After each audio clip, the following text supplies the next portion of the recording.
Benim adım Özlem. Benimki de Ayşe. Ya senin adın ne? Esfem Nakım.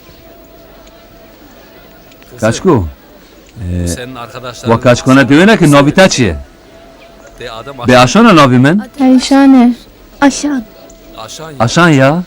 Aşan? He ya. Aşan. Benim kızımın adı da Aşan. Aşanım benim. Bu kızlar sana kolye verdiler. Vakaçkona moru Ne güzel dohtali. bir kolyeymiş kızım. Koçum borikirin biyeli. Ne güzel bir kolyeymiş. Sen bunu kızıma mı verdin? Bak kızım. Güzel kızım. Neski? Bu kaç arkadaşlar kona, bu kolyeyi moriye sana doya verdiler ta. ya.